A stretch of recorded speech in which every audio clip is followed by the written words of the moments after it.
নমস্কাৰ renewable energy India expo 2024 এইটো চলি আছে আপোনাৰ সোলাৰৰ বিষয়লৈ আপোনাৰ গ্ৰেটাৰ নয়ডাত আৰু এইটো আঠাটো দেখিছে আপোনালোকে এনেকুৱা দুটা কিছিমৰ আঠা হয় এইটো যিটো নেকি ধৰি লওক এটা হৈছে আপোনাৰ metal to metal solar structures ঘৰৰ চালৰ ওপৰত লগাবলৈ কাৰণে এনেকৈ ষ্ট্ৰাকচাৰটো ফিট হৈ যাব ফিটিং কৰিব পাৰিব বিলকুল একদম আঠাত লাগি যায় আৰু দুচৰা হৈছে এইটো লোহা পৰা ধৰিলে আপোনাৰ চিমেণ্টৰ ৱাল বা এনেকৈ ইটাৰ ওপৰত লগাব পাৰিব সেইটো মানে আপোনাৰ ধৰি লওক চব সোলাৰ ষ্ট্ৰাকচাৰ লগাবলৈ কাৰণে ইয়াৰ বাহিৰে আপোনাৰ টিউব নিচিনা কিছুমান দেখি পাইছে সেইটো আকৌ বেলেগ এটা ব্যৱহাৰ মানে এইটো মিক্সিং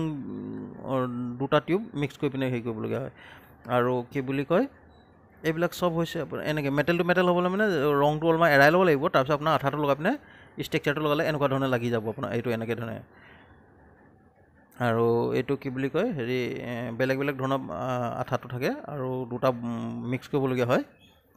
আৰু ইয়াৰ বাহিৰে আপোনাৰ এই গান এটা দেখুওৱা আছিলে এইটো গানটো